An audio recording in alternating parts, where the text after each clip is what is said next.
पंजाब की जनता तक पहुँचाने लई अज इत्थे पहुँचे हो। सो असी Punjab roadway PUNBUS PRTC contract worker union वालों ਜਿਹੜੇ पनबस ਤੇ PRTC ਦੇ ਵਿੱਚ ਕੱਚੇ ਕੰਮ ਕਰਦੇ ਆ ਆਊਟਸੋਰਸਿੰਗ ਅਤੇ ਕੰਟਰੈਕਟ ਤੇ, ਜਿਨ੍ਹਾਂ ਨੂੰ ਕਾਫੀ ਲੰਮਾ ਸਮਾਂ ਹੋ ਗਿਆ 10 ਤੋਂ 15 ਸਾਲ ਤੋਂ ਅਸੀਂ ਆਊਟਸੋਰਸਿੰਗ ਤੇ 6 7 ਸਾਲ ਤੋਂ ਕੰਟਰੈਕਟ ਤੇ ਕੰਮ ਕਰ ਰਹੇ ਹਾਂ। ਉਹ ਮੁਲਾਜ਼ਮ ਅੱਜ ਜਨਤਾ ਦੀ ਕਚਹਿਰੀ 'ਚ ਹਾਜ਼ਰ ਹੋਏ ਆ ਕਿਉਂਕਿ ਸਾਡੀ ਮੁੱਖ ਮੰਗਾਂ ਜਿਹੜੀਆਂ ਨੇ ਉਹ ਪਿਛਲੀ ਸਰਕਾਰਾਂ ਵੇਲੇ ਵੀ ਅਸੀਂ ਆਪਣੀਆਂ ਹੜਤਾਲਾਂ ਧਰਨੇ ਮੁਜ਼ਾਹਰੇ ਕਰਦੇ ਰਹੇ ਤੇ ਆਵਾਜ਼ ਪਹੁੰਚਾਉਣ ਦੀ ਕੋਸ਼ਿਸ਼ ਕਰਦੇ ਰਹੇ, ਪਰ ਉਹਨਾਂ ਸਰਕਾਰਾਂ ਨੇ ਸਾਡੀਆਂ ਮੰਗਾਂ ਪੂਰੀਆਂ ਨਹੀਂ ਕੀਤੀਆਂ।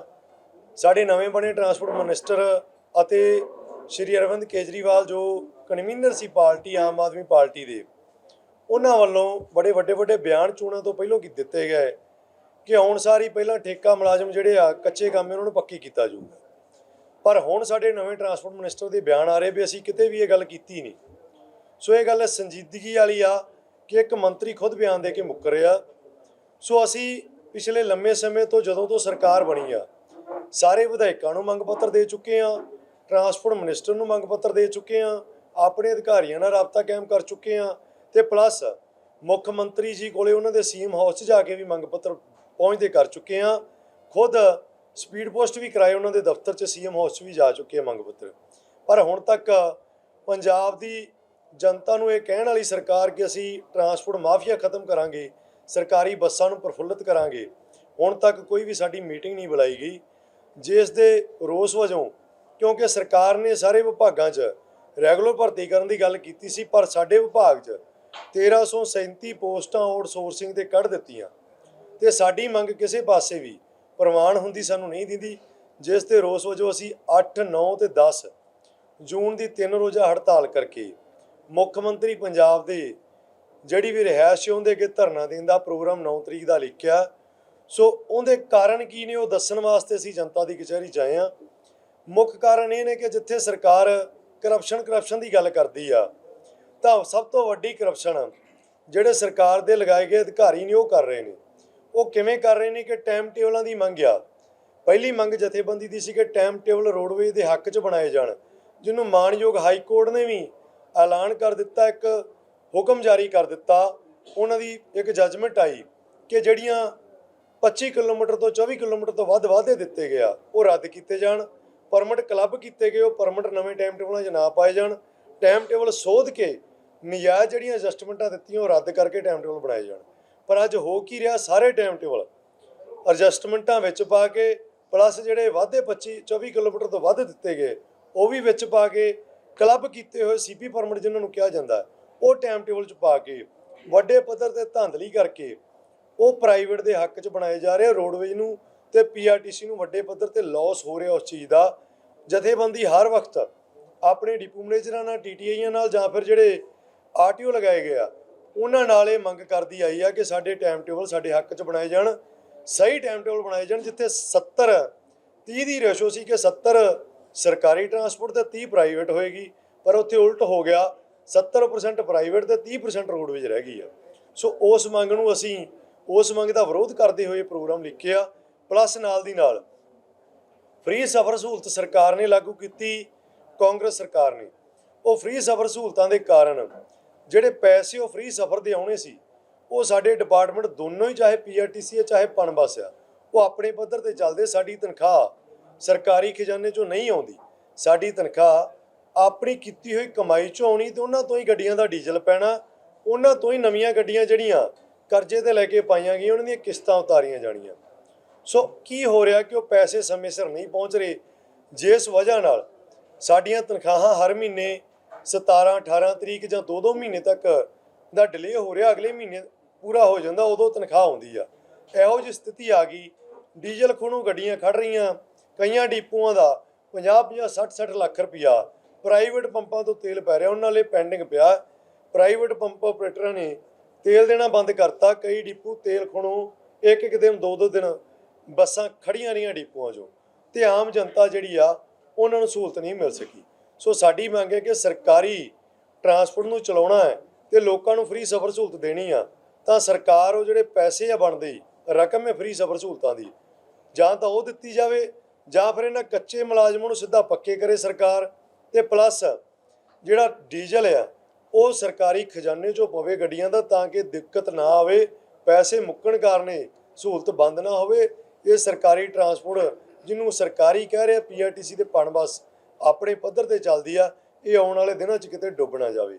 ਸੋ ਨਾਲ ਦੀ ਨਾਲ ਮੰਗਿਆ ਕਿ ਕੱਚੇ ਮੁਲਾਜ਼ਮ ਜਿਹੜੇ ਲੰਮੇ ਸਮੇਂ ਤੋਂ ਕੰਮ ਕਰਦੇ ਆ ਰਹੇ, ਸਰਕਾਰ ਵੀ ਕਹਿੰਦੀ ਸੀ ਪੱਕੇ ਕਰਾਂਗੇ, ਸੋ ਸਰਕਾਰ ਉਹਨਾਂ ਨੂੰ ਤੁਰੰਤ ਪੱਕੇ ਕਰੇ, ਕਿਉਂਕਿ ਉਹਨਾਂ ਨੇ ਆਪਣੇ ਜਵਾਨੀ ਸੀ ਜਿਹੜੀ ਸਾਰੀ ਉਹ ਇਸ ਮਹਿਕਮੇ ਦੇ ਲੇਖੇ ਲਾਤੀ। ਹੁਣ ਕਿਸੇ ਵੀ ਵਿਭਾਗ 'ਚ ਹੋਰ ਕੰਮ ਕਰਨ ਜੋਗੇ ਨਹੀਂ ਰਹੇ, ਤੇ ਉਲਟਾ ਜਿਹੜੀ ਆਊਟਸੋਰਸਿੰਗ ਦੇ ਭਰਤੀ ਕੱਢ ਰਹੀ ਸਰਕਾਰ, ਜਿੰਨੀ ਦੇਰ ਤੱਕ ਇਹਨਾਂ ਮੁਲਾਜ਼ਮਾਂ ਦਾ ਕੋਈ ਹੱਲ ਨਹੀਂ ਕੱਢਦੀ, ਉਹ ਭਰਤੀ ਨੂੰ ਤੁਰੰਤ ਰੱਦ ਕੀਤਾ ਜਾਵੇ। ਜੇਕਰ ਸਰਕਾਰ ਭਰਤੀ ਕਰਦੀ ਆ ਤਾਂ ਤੁਰੰਤ ਪੂਰੇ ਪੰਜਾਬ ਨੂੰ ਸੀਲ ਕੀਤਾ ਜਾਏਗਾ। ਪੂਰੇ ਪੰਜਾਬ 'ਚ ਬੱਸਾਂ ਟੇਢੀਆਂ ਲਾ ਕੇ ਅਸੀਂ ਕੋਈ ਤਿੱਖਾ ਐਕਸ਼ਨ ਕਰਨ ਲਈ ਮਜਬੂਰ ਹੋਵਾਂਗੇ।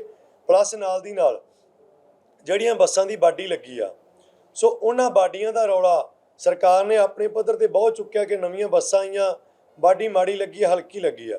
ਸੋ ਜਥੇਬੰਦੀ ਸਮੇਂ-ਸਮੇਂ ਸਿਰ ਆਪਣੇ ਵਿਭਾਗ ਨੂੰ ਲਿਖਤੀ ਰੂਪ 'ਚ ਦਿੰਦੀ ਰਹੀ ਕਿ ਬੱਸਾਂ ਜਿਹੜੀਆਂ ਵਾ ਉਹ ਲੇਲੈਂਡ ਕੰਪਨੀ ਤੋਂ ਖਰੀਦੀਆਂ ਜਾਣ, ਕਿਉਂਕਿ ਉਹ ਗੱਡੀਆਂ ਜਿਹੜੀਆਂ ਨੇ ਉਹ ਲੰਮਾ ਸਮਾਂ ਚੱਲਦੀਆਂ ਨੇ, ਤੇ ਬਾਡੀਆਂ ਹਰਿਆਣਾ ਦੀ ਜਿਹੜੀ ਸਰਕਾਰੀ ਉਹਨਾਂ ਦੀ ਜਿਹੜੀ ਵਰਕਸ਼ਾਪ ਆ ਉੱਥੋਂ ਲਗਾਈਆਂ ਜਾਣ। ਪਰ ਉਹਨੂੰ ਨਜ਼ਰਅੰਦਾਜ਼ ਕਰਕੇ ਬਾਡੀਆਂ ਜੈਪੁਰ ਤੋਂ ਲਵਾਈਆਂ ਗਈਆਂ, ਜਿੰਦੇ 'ਚ ਸਾਨੂੰ ਵੀ ਸ਼ੰਕਾ ਹੈ ਕਿ ਉਹ ਬਾਡੀਆਂ ਹਲਕੀਆਂ ਲੱਗੀਆਂ, ਕਿਉਂਕਿ ਉਹਨਾਂ ਦੀਆਂ ਛੱਤਾਂ ਗਰਮ ਹੋ ਰਹੀਆਂ। ਜਿਹੜੀਆਂ ਸੀਟਾਂ ਨੇ ਕਨੈਕਟਰ ਤੱਕ ਦੀਆਂ ਸੀਟਾਂ ਨਹੀਂ ਲਗਾਈਆਂ ਗਈਆਂ ਬੈਠਣ ਨੂੰ, ਜਿਹੜੀ ਸੰਕਟ ਬਾਰੀ ਆ ਉਹ ਬਹੁਤ ਗਲਤ ਜਗ੍ਹਾ ਤੇ ਲਗਾਈ ਗਈ ਆ। ਹੋਰ ਬਹੁਤ ਸਾਰੀਆਂ ਦਿੱਕਤਾਂ ਨੇ ਉਹਨਾਂ ਬੱਸਾਂ 'ਚ ਜਿਹੜੀਆਂ ਪੂਰੀਆਂ ਨਹੀਂ ਕੀਤੀਆਂ ਗਈਆਂ। ਸੋ ਉਹ ਸੌਣ ਦਾ ਪ੍ਰਬੰਧ ਨਹੀਂ ਹੈਗਾ ਡਰਾਈਵਰ ਕਨੈਕਟਰ ਦਾ, ਜਿਹਨੇ 400 ਕਿਲੋਮੀਟਰ ਤੈਅ ਕਰਨਾ ਹੈ, ਉਹਨੂੰ ਰੈਸਟ ਕਰਨ ਵਾਸਤੇ ਪਹਿਲਾਂ ਸੀਟ ਲੰਮੀ ਲਗਾਈ ਗਈ ਸੀ ਬੱਸ ਦੇ ਵਿੱਚ, ਇੱਕ ਮਗਰਲੀ ਸੀਟ ਤੇ, ਉੱਥੋਂ ਤੱਕ ਨਹੀਂ ਹੈਗਾ। ਉਹ ਬਾਡੀਆਂ ਵੱਡੀਆਂ ਦਿੱਕਤਾਂ ਨੇ। ਸਾਨੂੰ ਵੀ ਸ਼ੰਕਾ ਜ਼ਾਹਰ ਹੁੰਦੀ ਹੈ ਕਿ ਕਿਤੇ ਨਾ ਕਿਤੇ ਧਾਂਦਲੀ ਕੀਤੀ ਗਈ ਆ। ਉਹਨਾਂ ਬੱਸਾਂ ਦੀ ਬਾਡੀ ਉਹ ਨਹੀਂ ਲੱਗੀ ਜੋ ਬਾਡੀ ਲਗਭਗ ਐਗਰੀਮੈਂਟ 'ਚ ਪਾਈ ਗਈ ਸੀ। ਹੁਣ ਤਾਂ ਇਹੋ ਜਿਹੀ ਸਥਿਤੀ ਆ ਗਈ ਕਿ ਕਈਆਂ ਬੱਸਾਂ ਦਾ ਜਿਹੜਾ ਪੇਂਟ ਆ ਉਹ ਵੀ ਫਰੰਟ ਤੋਂ ਉਤਰਨਾ ਸ਼ੁਰੂ ਹੋ ਗਿਆ। ਅਜੇ ਬੱਸਾਂ ਆਈਆਂ ਨੂੰ 3-4 ਮਹੀਨੇ ਹੋਏ ਨੇ, ਯਾਨੀ ਕਿ ਘਟੀਆ ਕੁਆਲਿਟੀ ਦਾ ਪੇਂਟ ਵੀ ਲਗਾਇਆ ਗਿਆ। ਸੋ ਇਹ ਮੰਗਾਂ ਨੇ ਕਿ ਉਹਨਾਂ ਦੀ ਜਾਂਚ ਹੋਣੀ ਚਾਹੀਦੀ ਆ। ਸੋ ਨਾਲ ਦੀ ਨਾਲ ਜਿਹੜਾ VTS ਦਾ ਸਿਸਟਮ ਲਗਾਇਆ ਗਿਆ ਪੀਆਰਟੀਸੀ ਦੇ ਪਣ ਬੱਸ ਦੇ ਵਿੱਚ, ਉਹ ਸਿਸਟਮ ਨਾਲ ਕੀ ਹੋ ਰਿਹਾ ਕਿ ਸਾਨੂੰ ਲਾਸ ਹੋ ਰਿਹਾ। ਪ੍ਰਾਈਵੇਟ ਆਪਰੇਟਰ ਨੇ ਜਿਹੜੇ ਉਹ ਪੀਆਰਟੀਸੀ ਦੇ ਪਣ ਬੱਸ ਦੀ ਬੱਸ ਨੂੰ ਟਰੈਕ ਕਰਕੇ, ਉਹ ਇੱਕ ਵਹੀਕਲ ਟਰੈਕਿੰਗ ਸਿਸਟਮ ਹੈ ਜਿਹਨੂੰ VTS ਕਿਹਾ ਜਾਂਦਾ, ਉਹ ਵਹੀਕਲ ਨੂੰ ਟਰੈਕ ਕਰਕੇ ਸਾਡੀ ਬੱਸ ਜਦੋਂ ਕਿਸੇ ਸਟੇਸ਼ਨ ਤੇ ਪਹੁੰਚਣ ਵਾਲੀ ਹੁੰਦੀ ਆ, ਉੱਥੇ ਖੜ ਕੇ ਆਰਾਮ ਨਾਲ ਸਾਡਾ ਰੋਡਵੇਜ਼ ਦਾ ਟਾਈਮ ਲਗਾਉਂਦੇ ਆ। ਬੱਸ ਨੂੰ ਦੇਖ ਕੇ ਜਦੋਂ ਪਹੁੰਚਣ ਵਾਲੀ ਹੁੰਦੀ ਆ ਟਾਈਮ ਲਗਾ ਕੇ ਫਿਰ ਤੁਰਦੇ ਆ। ਉਹਨਾਂ ਨੂੰ ਪਤਾ ਲੱਗਦਾ ਰਹਿੰਦਾ ਕਿ ਬੱਸ ਕਿਹੜੀ ਜਗ੍ਹਾ ਤੇ ਆ ਗਈ ਹੈ। ਜਾਂ ਤਾਂ ਵਹੀਕਲ ਟਰੈਕਿੰਗ ਸਿਸਟਮ ਪ੍ਰਾਈਵੇਟ ਵਿੱਚ ਵੀ ਲਗਾਇਆ ਜਾਵੇ, ਜਾਂ ਫਿਰ ਉਹਦਾ ਜਿਹੜਾ ਲਾਸ ਹੋ ਰਿਹਾ ਉਹਦੀ ਵਜ੍ਹਾ ਨਾਲ ਉਹਨੂੰ ਲਾਉਣਾ ਬਣਦਾ ਹੈ। ਸੋ ਸਾਡੀ ਡਿਮਾਂਡ ਇਹ ਆ। ਪਲੱਸ ਨਾਲ ਦੀ ਨਾਲ ਨਵੀਂ ਭਰਤੀ ਪਿਛਲੀ ਕਾਂਗਰਸ ਸਰਕਾਰ ਨੇ ਕੀਤੀ ਸੀ, ਜਿਹਦੇ 'ਚ ਪਣ ਬੱਸ ਦੇ ਵਿੱਚ ਤੇ ਪੀਆਰਟੀਸੀ 'ਚ ਆਊਟਸੋਰਸਿੰਗ ਦੇ ਭਰਤੀ ਲੈ ਕੇ ਆਏ ਸੀ। ਸੋ ਉਹਦੇ ਵਿੱਚ ਅਸੀਂ ਕੁਝ ਪੁਖਤਾ ਪ੍ਰੂਫ ਵੀ ਮੀਡੀਆ ਨੂੰ ਵੀ ਦਿੱਤੇ ਸੀ, ਪਲੱਸ ਅਸੀਂ ਆਪਣੇ ਵਿਭਾਗ ਨੂੰ ਵੀ ਪ੍ਰੂਫ ਦਿੱਤੇ ਸੀ ਕਿ 1.5 ਲੱਖ ਰੁਪਈਆ ਇੱਕ ਨੌਜਵਾਨ ਤੋਂ ਆਊਟਸੋਰਸਿੰਗ ਦੀ ਭਰਤੀ ਕਰਨ ਵਾਸਤੇ ਲਿਆ ਜਾ ਰਿਹਾ। ਜਿਹੜੀ ਦਲਦਲ ਆਊਟਸੋਰਸਿੰਗ ਅਸੀਂ ਉਹਨੂੰ ਦਲਦਲ ਕਹਿ ਰਹੇ ਹਾਂ, ਜਿਹਦੇ ਵਿੱਚੋਂ ਕਿਸੇ ਵੀ ਪਾਸੇ ਨਿਕਲਣਾ ਔਖਾ ਹੈ। 1.5 ਲੱਖ ਰੁਪਈਆ ਪ੍ਰਾਈਵੇਟ ਠੇਕੇਦਾਰ ਦਾ ਕਰਿੰਦਾ ਜਿਹੜੇ ਨੁਮਾਇੰਦੇ ਉਹਨਾਂ ਨੇ ਲਗਾਏ ਗਏ, ਉਹ ਲੈ ਕੇ ਰਿਸ਼ਵਤ ਭਰਤੀ ਕਰ ਰਹੇ ਸੀ। ਉਹ ਭਰਤੀ ਕਰਪਸ਼ਨ ਦੀ ਜੜ੍ਹ ਆ। ਸੋ ਭਰਤੀ ਰੱਦ ਕੀਤੀ ਜਾਵੇ ਤੇ ਆਉਣ ਵਾਲੇ ਸਮੇਂ 'ਚ ਕੋਈ ਵੀ ਆਊਟਸੋਰਸਿੰਗ ਦੀ ਭਰਤੀ ਨਾ ਕੀਤੀ ਜਾਵੇ। ਸੋ ਉਸ ਭਰਤੀ ਦਰਮਿਆਨ ਅਸੀਂ ਜਿਹੜੇ ਪ੍ਰੂਫ ਦਿੱਤੇ, ਉਸ ਸਮੇਂ ਦੌਰਾਨ ਸਾਡਾ ਇੱਕ ਡਾਇਰੈਕਟਰ ਸਟੇਟ ਟਰਾਂਸਪੋਰਟ ਵਿਜੀਲੈਂਸ ਨੇ 2 ਲੱਖ ਰੁਪਇਆ ਲੈਂਦਾ ਚੱਕਿਆ ਗਿਆ। ਉਹਨਾਂ ਨੇ ਅਰੈਸਟ ਕਰ ਲਿਆ, ਹਿਰਾਸਤ 'ਚ ਲੈ ਲਿਆ। ਪਲੱਸ ਨਾਲ 30 ਲੱਖ ਰੁਪਇਆ ਉਹਦੇ ਘਰੋਂ ਬਰਾਮਦ ਹੋਇਆ। ਉਹ ਪੈਸੇ ਰਿਸ਼ਵਤ ਦੇ ਸੀ। ਤੇ ਆਉਣ ਵਾਲੇ ਸਮੇਂ ਦੇ ਵਿੱਚ ਵੀ ਸਾਨੂੰ ਸ਼ੰਕਾ ਹੈ ਕਿ ਜਿਹੜੀ ਸਰਕਾਰ ਦੇ ਵਿੱਚੋਂ ਜਿਹੜੀ ਗੱਲ ਆ ਰਹੀ ਹੈ ਭਰਤੀ ਦੀ, ਮੈਨੇਜਮੈਂਟ ਹੈ ਜਿਹੜੀ, ਉਹ ਕਿਤੇ ਨਾ ਕਿਤੇ ਪ੍ਰਾਈਵੇਟ ਠੇਕੇਦਾਰ ਨਾਲ ਮਿਲ ਕੇ, ਕਿਉਂਕਿ ਠੇਕੇਦਾਰ ਦਾ ਐਗਰੀਮੈਂਟ ਹੈ ਜਿਹੜਾ ਉਹ ਦਸੰਬਰ ਮਹੀਨੇ 'ਚ ਖਤਮ ਹੋ ਗਿਆ। ਅੱਜ 4 ਮਹੀਨੇ ਬੀਤ ਚੁੱਕੇ, 5ਵਾਂ ਮਹੀਨਾ ਚੱਲ ਪਿਆ। ਉਹ ਟੈਂਡਰ ਉਹਦਾ ਖਤਮ ਹੋਣ ਦੇ ਬਾਵਜੂਦ ਉਹਨੂੰ ਵਾਧੇ ਦਰ ਵਾਧਾ ਦਿੱਤਾ ਜਾ ਰਿਹਾ, ਉਹਨੂੰ ਕੱਢਣ ਦੀ ਬਜਾਏ। ਸੋ ਉਹਨੂੰ ਕੱਢਿਆ ਜਾਵੇ ਤਾਂ ਕਿਤੇ ਨਾ ਕਿਤੇ 20 ਕਰੋੜ ਰੁਪਈਆ ਦੋਨਾਂ ਵਿਭਾਗਾਂ ਦਾ GST ਅਤੇ ਕਮਿਸ਼ਨ ਦਾ ਸਿੱਧਾ ਹੀ ਬਚਦਾ। 1 ਸਾਲ ਦਾ ਬੈਨੀਫਿਟ ਆ ਮਹਿਕਮੇ ਨੂੰ। ਸੋ ਮਹਿਕਮਾ ਉਹਨਾਂ ਨੂੰ ਵਿੱਚ ਰੱਖ ਕੇ ਠੇਕੇਦਾਰ ਨੂੰ ਕਰਪਸ਼ਨ ਕਰਨਾ ਚਾਹੁੰਦਾ। ਸੋ ਸਾਨੂੰ ਇਹ ਸ਼ੰਕਾ ਹੈ, ਇਹ ਕਲੀਅਰ ਹੈ, ਅਸੀਂ ਅੱਗੇ ਵੀ ਪ੍ਰੂਫ ਦੇ ਚੁੱਕੇ ਹਾਂ। ਸੋ ਇਸ ਕਰਕੇ ਭਰਤੀ ਰੱਦ ਹੋਣੀ ਚਾਹੀਦੀ ਆ, ਤੇ ਜਿਹੜੇ ਮੁਲਾਜ਼ਮ ਰਿਪੋਰਟਾਂ ਦੀਆਂ ਨਿੱਕੀਆਂ ਕੰਡੀਸ਼ਨਾਂ ਲਗਾ ਕੇ ਕੱਢੇ ਗਏ ਆ, ਉਹਨਾਂ ਮੁਲਾਜ਼ਮਾਂ ਨੂੰ ਤੁਰੰਤ ਡਿਊਟੀਆਂ 'ਤੇ ਬਹਾਲ ਕੀਤਾ ਜਾਵੇ। ਕਿਉਂਕਿ ਉਹਨਾਂ ਮੁਲਾਜ਼ਮਾਂ ਨੂੰ ਬਹਾਲ ਕਰਨ ਨਾਲ ਇੱਕ ਤਾਂ ਰੁਜ਼ਗਾਰ ਮਿਲੇਗਾ ਕਿਉਂਕਿ ਉਹਨਾਂ ਮੁਲਾਜ਼ਮਾਂ ਨੇ ਪਿਛਲਾ ਲੰਮਾ ਸਮਾਂ ਇਸ ਮਹਿਕਮੇ 'ਚ ਕੰਮ ਕੀਤਾ ਹੈ। ਦੂਸਰਾ, ਸਰਕਾਰ ਨੂੰ ਜੁਰਮਾਨੇ ਦੇ ਰੂਪ ਦੇ ਵਿੱਚ ਸਰਕਾਰੀ ਖਜ਼ਾਨੇ ਦੇ ਵਿੱਚ ਉਹਨਾਂ ਕੋਲੋਂ ਪੈਸੇ ਜਿਹੜੇ ਜੁਰਮਾਨਾ ਲਵਾਂਗੇ ਉਹ ਜਮ੍ਹਾਂ ਹੋਣਗੇ। ਸੋ ਮਹਿਕਮੇ ਨੂੰ ਪ੍ਰੋਫਿਟ ਜਾਂ ਲਾਸ ਨਹੀਂਗਾ, ਉਹਨਾਂ ਨੂੰ ਬਹਾਲ ਕਰਨ ਵਾਸਤੇ ਉਹਨਾਂ ਨੂੰ ਬਹਾਲ ਕਰਨਾ ਚਾਹੀਦਾ, ਨਜਾਇਜ਼ ਕੰਡੀਸ਼ਨਾਂ ਰੱਦ ਕਰਨੀਆਂ ਚਾਹੀਦੀਆਂ। ਸੋ ਇਹਨਾਂ ਮੰਗਾਂ ਨੂੰ ਅਸੀਂ ਲੈ ਕੇ ਅੱਜ ਜਿਹੜਾ ਜਨਤਾ ਦੀ ਕਚਹਿਰੀ 'ਚ ਹਾਜ਼ਰ ਹੋਏ ਹਾਂ, ਬੱਸਾਂ ਦੀ ਗਿਣਤੀ ਬਹੁਤ ਜ਼ਿਆਦਾ ਘੱਟ ਆ, ਜਿੰਦੀ ਵਜ੍ਹਾ ਨਾਲ ਰੋਜ਼ਾਨਾ ਹੀ ਝਗੜੇ ਹੋ ਰਹੇ ਨੇ, ਲੋਕ ਡਰਾਈਵਰਾਂ ਕੰਡਕਟਰਾਂ ਦੇ ਗੱਲ ਪੈ ਰਹੇ ਨੇ। ਅਸੀਂ 100 ਤੋਂ ਲੈ ਕੇ 110 120 ਵੀ ਸਵਾਰੀਆਂ ਬੱਸਾਂ 'ਚ ਸਫ਼ਰ ਕਰਾ ਰਹੇ ਹਾਂ, ਜਦਕਿ ਕਪੈਸਿਟੀ ਬੱਸਾਂ ਦੇ ਵਿੱਚ 50 ਸੀਟਰ ਬੱਸ ਆ ਜਾਂ 52 ਸੀਟਰ 52 ਸਵਾਰੀਆਂ ਬਿਠਾਉਂਦੀ ਆ। ਅਸੀਂ 125 ਸਵਾਰੀ ਬਿਠਾ ਕੇ ਵੀ ਲੋਕ ਸਾਡੇ ਨਾਲ ਝਗੜਾ ਕਰ ਰਹੇ ਆ। ਸਾਡੀ ਮੰਗ ਹੈ ਕਿ 10,000 ਸਰਕਾਰੀ ਬੱਸ ਕੀਤੀ ਜਾਵੇ। ਜੇਕਰ ਲੋਕਾਂ ਨੂੰ ਫ੍ਰੀ ਸਫ਼ਰ ਸਹੂਲਤ ਦੇਣੀ ਆ, ਸਰਕਾਰੀ ਟਰਾਂਸਪੋਰਟ ਨੂੰ ਸਹੀ ਤਰੀਕੇ ਨਾਲ ਚਲਾਉਣਾ। ਪਰ ਸਰਕਾਰ ਕੀ ਕਰ ਰਹੀ ਆ ਕਿ ਬੱਸਾਂ ਸਰਕਾਰੀ ਪਾਉਣ ਦੀ ਬਜਾਏ ਕਿਲੋਮੀਟਰ ਸਕੀਮ ਤਹਿਤ PRTC ਦੇ ਵਿੱਚ ਫਿਰ ਨਵੀਆਂ ਬੱਸਾਂ ਪਾਉਣ ਦੀ ਗੱਲ ਆ ਰਹੀ ਆ, ਜੋ ਕਿ ਕਿਲੋਮੀਟਰ ਸਕੀਮ ਦੀ ਬੱਸ ਨੂੰ 1 ਕਿਲੋਮੀਟਰ ਦਾ 6 ਰੁਪਏ 90 ਪੈਸੇ ਦੇ ਕਰੀਬ ਜਿਹੜੇ ਆ ਉਹ ਅਸੀਂ 1 ਕਿਲੋਮੀਟਰ ਦੇ ਰਹੇ ਹਾਂ। 10,000 ਕਿਲੋਮੀਟਰ ਮਹੀਨੇ ਦਾ ਕਰਾਉਣਾ ਹੀ ਕਰਾਉਣਾ, ਪਰ ਪਲੱਸ ਕਰਪਸ਼ਨ ਕਰਾ ਕੇ ਅਫਸਰ ਜਿਹੜੇ ਆ ਉਹਨਾਂ ਨੂੰ 15 ਤੋਂ ਲੈ ਕੇ 20,000 ਕਿਲੋਮੀਟਰ ਕਰਾਉਂਦੇ ਆ, ਜਿੰਦੇ ਜ਼ਰੀਏ ਪ੍ਰਾਈਵੇਟ ਮਾਲਕਾਂ ਦੀ ਉਹ ਬੱਸ ਪੈਂਦੀ ਆ। ਉਹ ਇੱਕ ਬੱਸ ਇੱਕ ਮਹੀਨੇ 'ਚ 1 ਲੱਖ ਦੇ ਕਰੀਬ ਜਿਹੜਾ ਰੁਪਈਆ ਉਹ ਸਰਕਾਰੀ ਖਜ਼ਾਨੇ 'ਚੋਂ ਕੱਢ ਕੇ ਲੈ ਜਾਂਦਾ। ਸਰਕਾਰੀ ਖਜ਼ਾਨੇ ਨੂੰ ਚੂਨਾ ਲੱਗਦਾ ਤੇ 5 ਸਾਲ ਦਾ ਐਗਰੀਮੈਂਟ ਹੁੰਦਾ। 5 ਸਾਲਾਂ 'ਚ 60 ਲੱਖ ਰੁਪਈਆ ਪ੍ਰਾਈਵੇਟ ਆਪਰੇਟਰ ਇੱਕ ਬੱਸ 25 ਜਾਂ 26 ਲੱਖ ਦੀ ਪਾ ਕੇ ਉਹਦੇ ਤੋਂ ਕਮਾਈ ਕਰ ਲੈਂਦਾ। ਜਦਕਿ ਜੇ ਰੋਡਵੇਜ਼ ਜਾਂ ਪਨਬੱਸ ਜਾਂ PRTC 'ਚ ਬੱਸ ਪਾਈ ਜਾਵੇ ਤਾਂ 26 ਜਾਂ 27 ਲੱਖ ਦੀ ਕੀਮਤ 'ਚ ਨਵੀਆਂ ਬੱਸਾਂ ਪਈਆਂ। ਉਨੀ ਕੀਮਤ 'ਚ 2 ਤੋਂ ਲੈ ਕੇ 2.5 ਬੱਸਾਂ ਨਵੀਆਂ ਪੈਂਦੀਆਂ। ਬੱਸਾਂ ਵੀ ਸਹੀ ਤਰੀਕੇ ਨਾਲ ਚੱਲਣਗੀਆਂ, ਸਰਕਾਰੀ ਖਜ਼ਾਨੇ ਨੂੰ ਕਮਾਈ ਵੀ ਹੋਏਗੀ ਤੇ ਪਲੱਸ ਉਹ ਬੱਸਾਂ 5 ਸਾਲ ਤੋਂ ਬਾਅਦ, ਜਿਵੇਂ 5 ਸਾਲ ਕਿਲੋਮੀਟਰ ਸਕੀਮ ਬੱਸਾਂ ਚੱਲਦੀਆਂ, ਕਰਜ਼ਾ ਮੁਕਤ ਹੋਣ ਤੋਂ ਬਾਅਦ ਮਹਿਕਮੇ ਨੂੰ 10 ਸਾਲ ਹੋਰ ਲਗਭਗ 15 ਸਾਲ ਮਹਿਕਮੇ ਕੋਲੇ ਰਹਿੰਦੀਆਂ ਨੇ, ਜਿਹਦੇ ਨਾਲ ਲੋਕਾਂ ਨੂੰ ਸਹੂਲਤ ਮਿਲਦੀ ਤੇ ਮਹਿਕਮੇ ਨੂੰ ਮੁਨਾਫਾ ਹੁੰਦਾ। ਸੋ ਕਿਲੋਮੀਟਰ ਸਕੀਮ ਬੱਸਾਂ ਬੰਦ ਕੀਤੀਆਂ ਜਾਣ। ਇਹ ਮੰਗਾਂ ਨੇ। ਜੇਕਰ ਇਹ ਮੰਗਾਂ ਸਾਡੀਆਂ ਪੂਰੀਆਂ ਨਹੀਂ ਹੁੰਦੀਆਂ, ਟਾਈਮ ਟੇਬਲਾਂ ਦਾ ਪਹਿਲਾਂ ਤੁਹਾਨੂੰ ਦੱਸ ਚੁੱਕੇ ਹਾਂ, ਤਾਂ ਆਉਣ ਵਾਲੇ ਸਮੇਂ ਦੇ ਵਿੱਚ ਜਿਹੜੀ ਜਥੇਬੰਦੀ ਆ, ਕਿਉਂਕਿ ਪਿਛਲੇ ਸਮੇਂ 'ਚ ਅਸੀਂ ਮੰਗ ਪੱਤਰ ਵੀ ਦੇ ਚੁੱਕੇ, ਗੇਟ ਰੈਲੀਆਂ ਵੀ ਕਰ ਚੁੱਕੇ ਹਾਂ, ਪਰ ਸਾਡੀ ਟਰਾਂਸਪੋਰਟ ਮਿਨਿਸਟਰ ਨਾਲ ਮੀਟਿੰਗ ਹੋਈ ਸੀ, ਪਲੱਸ ਨਾਲ ਜਿਹੜੇ ਸਾਡੇ ਸਟੇਟ ਦੇ ਸੈਕਟਰੀ ਨੇ ਟਰਾਂਸਪੋਰਟ ਦੇ, ਉਹਨਾਂ ਨਾਲ ਮੀਟਿੰਗ ਹੋਈ ਸੀ। ਉਹਨਾਂ ਨੇ ਸਾਨੂੰ ਭਰੋਸਾ ਦਿੱਤਾ ਸੀ ਕਿ ਅਸੀਂ ਤੁਹਾਡੀ ਮੁੱਖ ਮੰਤਰੀ ਪੰਜਾਬ ਨਾਲ ਮੀਟਿੰਗ ਕਰਾ ਕੇ ਤੁਹਾਡੀਆਂ ਮੰਗਾਂ ਦਾ ਹੱਲ ਕਰਾਉਣੀ। ਸੋ ਜੇਕਰ ਉਹ ਮੀਟਿੰਗ ਸਾਡੀ ਨਹੀਂ ਕਰਾਈ ਜਾਂਦੀ ਤਾਂ ਆਉਣ ਵਾਲੀ 8, 9 ਤੇ 10 ਤਰੀਕ ਨੂੰ ਅਸੀਂ 3 ਰੋਜ਼ਾ ਹੜਤਾਲ ਕਰਾਂਗੇ। ਤਿੱਖੇ ਪ੍ਰੋਗਰਾਮ, ਜਿਨ੍ਹਾਂ ਵਿੱਚ ਮੁੱਖ ਮੰਤਰੀ ਦੀ ਰਿਹਾਇਸ਼ ਦਾ ਧਰਨਾ ਜਾਂ ਘਰਾਓ ਵਰਗਾ ਪ੍ਰੋਗਰਾਮ ਵੀ ਲਿਖਿਆ ਜਾ ਸਕਦਾ ਹੈ। ਸੋ ਸਰਕਾਰੀ ਟਰਾਂਸਪੋਰਟ ਚਾਹੇ ਪਨਬੱਸ ਆ ਚਾਹੇ PRTC ਆ, 3 ਦਿਨ ਵਾਸਤੇ ਮੁਕੰਮਲ ਰੂਪ 'ਚ ਚੱਕਾ ਜਾਮ ਰਹੂਗਾ। ਸੋ ਇਹ ਦੱਸਣ ਵਾਸਤੇ ਅਸੀਂ ਜਨਤਾ ਕੋਲੇ ਆਏ ਸੀ ਕਿ 1 ਮਹੀਨਾ ਬੀਤ ਚੁੱਕਿਆ। ਅਸੀਂ 1 ਤਰੀਕ ਪਿਛਲੇ ਮਹੀਨੇ ਦੀ ਨੂੰ ਨੋਟਿਸ ਭੇਜਿਆ ਸੀ ਸਰਕਾਰ ਨੂੰ, ਪਰ ਸਰਕਾਰ ਨੇ ਹੁਣ ਤੱਕ ਸਾਡੀ ਕੋਈ ਵੀ ਡਿਮਾਂਡ ਪੂਰੀ ਨਹੀਂ ਕੀਤੀ। ਨਾ ਸਾਡੀ ਕਿਸੇ ਮੰਗ ਤੇ CM ਸਾਹਿਬ ਲੈਵਲ ਦੀ ਜਾਂ ਟਰਾਂਸਪੋਰਟ ਮਿਨਿਸਟਰ ਦੀ ਮੀਟਿੰਗ ਕਰਕੇ ਕੋਈ ਸਾਡੀ ਮੰਗ ਨੂੰ ਪ੍ਰਵਾਨ ਕਰਨ ਵਾਲੇ ਪਾਸੇ ਤੁਰੇ ਆ, ਜਿਹਦੇ ਕਾਰਨ ਮਜਬੂਰੀ ਦੇ ਵਸ ਜਿਹੜੀ ਜਥੇਬੰਦੀ ਆ ਉਹ ਹੜਤਾਲ ਕਰਨ ਵਾਸਤੇ ਮਜਬੂਰ ਆ। ਸੋ ਅਸੀਂ ਪੰਜਾਬ ਦੀ ਜਨਤਾ ਨੂੰ ਖੱਜਲ ਕਰਨਾ ਨਹੀਂ ਚਾਹੁੰਦੇ ਕਿ ਪੰਜਾਬ ਦੇ ਲੋਕ ਟਰਾਂਸਪੋਰਟ ਦੀ, ਸਰਕਾਰੀ ਟਰਾਂਸਪੋਰਟ ਦੀ ਸਹੂਲਤ ਤੋਂ ਵਾਂਝੇ ਰਹਿਣ। ਪਰ ਸਾਡੀ ਜਿਹੜੀ ਸਰਕਾਰ ਆ ਜਾਂ ਅਧਿਕਾਰੀ ਆ ਉਹ ਹੜਤਾਲ ਕਰਨ ਲਈ ਸਾਨੂੰ ਮਜਬੂਰ ਕਰ ਰਿਹਾ। ਸੋ ਇਸ ਮਜਬੂਰੀ 'ਚ ਅਸੀਂ ਹੜਤਾਲ ਕਰ ਰਹੇ ਹਾਂ। ਸੋ ਇਸ ਕਰਕੇ ਅਸੀਂ ਅੱਜ ਪ੍ਰੈਸ ਕਾਨਫਰੰਸ ਕਰ ਰਹੇ ਹਾਂ। ਸੈਕਟਰੀ ਸਾਹਿਬ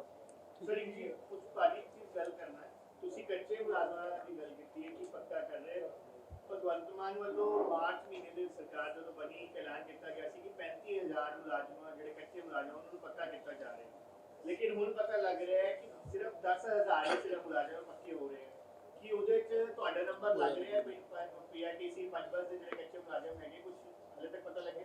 ਦੇਖੋ ਜੀ, ਇਹੀ ਗੱਲ ਅਸੀਂ ਤੁਹਾਡੇ ਨਾਲ ਕਲੀਅਰ ਕਰਨ ਆਏ ਸੀ ਵੀ ਜਿਹੜੀ ਸਰਕਾਰ ਕਹਿੰਦੀ ਅਸੀਂ ਕੱਚੇ ਮੁਲਾਜ਼ਮ ਪੱਕੇ ਕਰ ਰਹੇ ਹਾਂ, ਉਹ ਕੱਚੇ ਮੁਲਾਜ਼ਮ ਜ਼ਿਆਦਾਤਰ ਨਾ ਤਾਂ ਟਰਾਂਸਪੋਰਟ ਵਿਭਾਗ ਦੇ ਨੇ, PRTC ਨਾਲ ਪਨਬੱਸ ਦੇ ਆ ਰਹੇ ਆ, ਨਾ ਹੀ ਉਹ ਹੈਲਥ ਦੇ ਜਾਂ ਸਿਹਤ ਵਿਭਾਗ ਦੇ ਜਾਂ ਸਿੱਖਿਆ ਵਿਭਾਗ ਦੇ ਆ ਰਹੇ ਆ।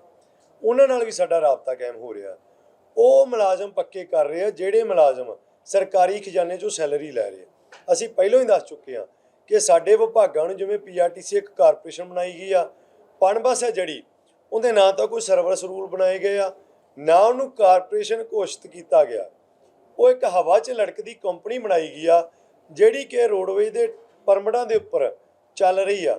ਉਹਦੇ ਵਿੱਚ ਕਿਸੇ ਵੀ ਟਰਾਂਸਪੋਰਟ ਦੇ ਕਾਮੇ ਦਾ, ਚਾਹੇ ਉਹ ਪੀਆਰਟੀਸੀ ਚਾਹੇ ਪਣਬਸ ਦਾ, ਉਹਦਾ ਨਾਮ ਨਹੀਂ ਹੈ। ਪਹਿਲਾਂ ਵੀ ਪੁਰਾਣੀ ਸਰਕਾਰ ਨੇ 36000 ਮੁਲਾਜ਼ਮ ਪੱਕੇ ਕਰਨ ਦੀ ਗੱਲ ਕੀਤੀ ਸੀ, ਜਿੰਦੇ ਵਿੱਚ ਵੀ ਟਰਾਂਸਪੋਰਟ ਦੇ ਵਿਭਾਗ ਸੀ ਜਾਂ ਕਾਰਪੋਰੇਸ਼ਨਾਂ ਦੇ ਬੋਰਡ ਸੀ ਜਿਹੜੇ, ਉਹ ਬਾਹਰ ਕੱਢੇ ਗਏ ਸੀ ਉਸ ਐਕਟ 'ਚੋਂ। ਸੋ ਸਾਨੂੰ ਇਹ ਕਲੀਅਰ ਆ ਵੀ ਇਸ ਐਕਟ 'ਚ ਵੀ ਸਾਡਾ ਕੋਈ ਮੁਲਾਜ਼ਮ ਨਹੀਂ ਆ ਰਿਹਾ। ਸੋ ਸਾਡੀ ਮੰਗ ਕਲੀਅਰ ਆ ਕਿ ਸਾਨੂੰ ਵਿਭਾਗ 'ਚ ਪੱਕੇ ਕੀਤਾ ਜਾਵੇ, ਜਿਹੜੇ ਸਾਡੇ ਪਿੱਤਰੀ ਵਿਭਾਗ ਆ। ਜਿਹੜੇ ਮੁਲਾਜ਼ਮ ਸਰਕਾਰ ਕਹਿੰਦੀ ਹੈ ਕਿ ਸਹੀ ਭਰਤੀ ਪ੍ਰਕਿਰਿਆ 'ਚ ਨਹੀਂ, ਤਾਂ ਘੱਟੋ ਘੱਟ ਆਊਟਸੋਰਸਿੰਗ ਵਾਲਾ ਠੇਕੇਦਾਰ ਕੱਢ ਕੇ 20 ਕਰੋੜ ਰੁਪਇਆ GST ਦਾ ਜਿਹੜਾ ਕੰਪਨੀ ਨੂੰ ਘਾਟਾ ਪੈ ਰਿਹਾ, ਕਿਉਂਕਿ ਇੱਕ ਕੰਪਨੀਆਂ ਚੱਲ ਰਹੀਆਂ, ਨਾ ਕਿ ਸਰਕਾਰੀ ਅਦਾਰਾ, ਚਾਹੇ ਪੀਆਰਟੀਸੀ ਚਾਹੇ ਪਣਬਸ ਆ, ਇਹ ਕਾਰਪੋਰੇਸ਼ਨ ਆ। ਉਹ ਕਾਰਪੋਰੇਸ਼ਨ ਆਪਣਾ 20 ਕਰੋੜ ਬਚਾ ਸਕਦੀ ਆ ਜੇਕਰ ਠੇਕੇਦਾਰ ਬਾਹਰ ਕੱਢ ਕੇ ਸਿੱਧਾ ਮੁਲਾਜ਼ਮਾਂ ਨੂੰ ਕੰਟਰੈਕਟ ਤੇ ਆਪਣੇ ਬੇਸ ਤੇ ਤਨਖਾਹ ਕਰ ਦੇਣ। ਕੋਈ ਇਹੋ ਜਿਹਾ ਰੂਲ ਅਪਣਾ ਲੈਣ ਜਿਵੇਂ ਕਿ ਇਹਨਾਂ ਨੇ 4 ਕਲਾਸ ਜਿਹੜੇ ਮੁਲਾਜ਼ਮ ਸੀ ਉਹਨਾਂ ਨੂੰ ਪਿਛਲੇ ਦਿਨੀ ਨਿਯੁਕਤੀ ਪੱਤਰ ਵੀ ਦਿੱਤੇ ਆ, ਮਖੂ ਤੇ ਪੱਟੀ ਵਿੱਚ ਉਹਨਾਂ ਨੂੰ ਇਹਨਾਂ ਨੇ ਕੰਟਰੈਕਟ ਤੇ ਲਿਆ ਆਊਟਸੋਰਸਿੰਗ ਤੋਂ। ਸੋ ਉਹ ਗੱਲ ਕਰਕੇ ਮਹਿਕਮਾ ਸਾਡਾ ਜਿਹੜਾ ਵਾ ਉਹ ਸਾਡੇ ਮੁਲਾਜ਼ਮਾਂ ਨੂੰ ਕਿਸੇ ਲੀਹ ਤੇ ਲਿਆਂਦਾ ਜਾ ਸਕਦਾ ਤੇ ਮਹਿਕਮੇ ਨੂੰ ਮੁਨਾਫੇ ਵਾਲੇ ਪਾਸੇ ਲਿਜਾਇਆ ਜਾ ਸਕਦਾ। ਪਿਛਲੀ ਸਰਕਾਰ ਆਈ ਸੀ, ਕਿਹਾ ਗਿਆ ਸੀ ਕਿ ਜਿਹੜਾ ਮੁਨਾਫਾ ਹੈ ਉਹ 80 ਕਰੋੜ ਦੇ ਉੱਪਰ ਪਹੁੰਚ ਗਿਆ ਇੱਕ ਦਿਨ ਦੇ ਵਿੱਚ। ਜਿਹੜਾ ਮੁਨਾਫਾ ਕੀ ਅਸਲ ਦੇ ਵਿੱਚ ਹੋ ਹੈਗਾ? ਬਿਲਕੁਲ ਜੀ, ਜਿਹੜਾ ਮੁਨਾਫਾ ਵਾ ਜੇਕਰ ਸਰਕਾਰੀ ਟਰਾਂਸਪੋਰਟ ਨੂੰ ਸਹੀ ਤਰੀਕੇ ਨਾਲ ਚਲਾਇਆ ਜਾਵੇ ਤਾਂ ਇਹ ਮੁਨਾਫਾ ਕਰੋੜਾਂ 'ਚ ਆਏਗਾ। 1 ਕਰੋੜ ਨਹੀਂ, ਬਹੁਤ ਜ਼ਿਆਦਾ ਕਰੋੜਾਂ 'ਚ ਆਏਗਾ। ਕਿਉਂਕਿ ਅੱਜ ਵੀ ਤੁਸੀਂ ਲੁਧਿਆਣਾ ਹੈ, ਜਲੰਧਰ ਆ ਜਾਂ ਹੋਰ ਵੱਡੇ ਸ਼ਹਿਰ ਨੇ ਜਾਂ ਛੋਟੇ ਛੋਟੇ ਸ਼ਹਿਰ ਵੀ ਨੇ, ਉਹਨਾਂ ਸ਼ਹਿਰਾਂ 'ਚੋਂ ਸਲੀਪਰ ਕੋਚ ਬੱਸਾਂ ਜਿਹੜੀਆਂ ਨੇ ਉਹ ਨਜਾਇਜ਼ ਚੱਲ ਰਹੀਆਂ।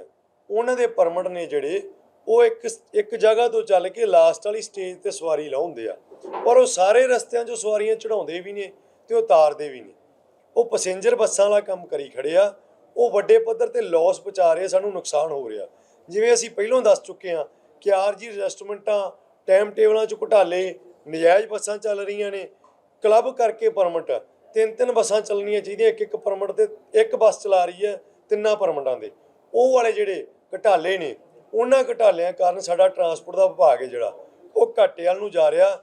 ਸੋ ਕਿਤੇ ਨਾ ਕਿਤੇ ਸਾਡੇ ਅਧਿਕਾਰੀਆਂ ਦੀ ਜਾਂ ਸਾਡੀ ਸਰਕਾਰ ਦੀ ਉਸ ਪਾਸੇ ਨੂੰ ਅਜੇ ਤੀਕ ਕੋਈ ਵੀ ਧਿਆਨ ਦੇਣ ਵੱਲ ਨਹੀਂ ਗਏ ਕਿ ਅਸੀਂ ਇਸ ਵਿਭਾਗ ਨੂੰ ਬਚਾਉਣਾ ਕਿਵੇਂ ਆ। ਉਹ ਸਿਰਫ ਤੇ ਸਿਰਫ ਜਿਹੜੇ ਮੁਲਾਜ਼ਮ ਨੇ ਉਹਨਾਂ ਨੂੰ ਹੀ ਦਬਲਣ ਕੁਚਲਣ ਤੇ ਉਹਨਾਂ ਦੇ ਉੱਪਰ ਮਾਰੂ ਕੰਡੀਸ਼ਨਾਂ ਲਾਉਣ ਵਾਲੇ ਪਾਸੇ ਨੂੰ ਆ ਰਹੇ ਨੇ।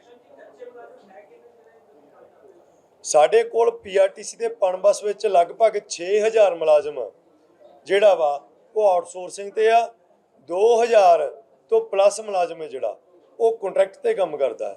ਸੋ ਇਹ 2 ਕੈਟਾਗਰੀਆਂ ਦੋਨਾਂ ਵਿਭਾਗਾਂ 'ਚ ਹੀ ਨੇ।